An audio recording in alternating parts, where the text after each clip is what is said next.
رضی اللہ تعالیٰ عنہ ان کے گھر والوں اور وفادار رفقا کو میدان کربلا میں شہید کیا گیا۔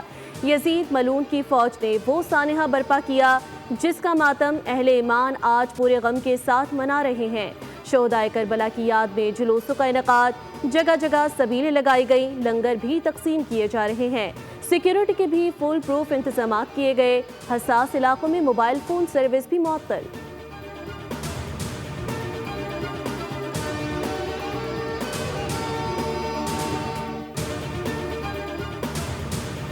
کراچی میں یوم عاشور کا مرکزی جلوس، عزاداروں نے تبت سینٹر پر نماز ظہرین ادا کی۔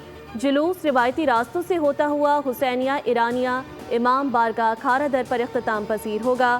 یوم عاشور کے مرکزی جلوس کی سیکیورٹی کے لیے فول پروف انتظامات کیے گئے ہیں۔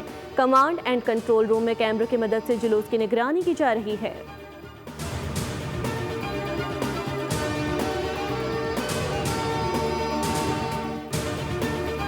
کوئٹہ میں 10ویں محرم کا مرکزی جلوس، میزان چوک پر نماز ظہرین ادا کی گئی۔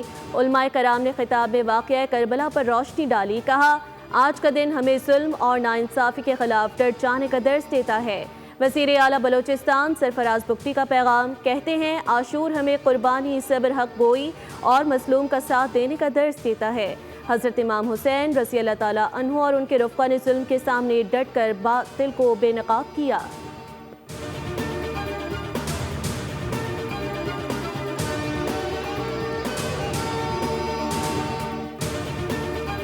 اور بلوچستان کے مختلف شہروں میں بارش اور آندھی کی پیش گوئی۔ دارالحکومت کوئٹہ سمیت بارکھان، موسیٰ خیل، جوب اور شیرانی میں ابر برسے گا۔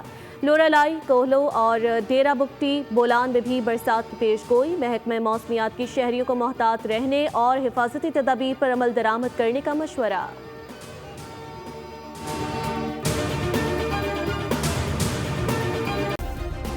سبسکرائب کریں اور بیل دبائیں تاکہ کوئی خبر رہ نہ جائے۔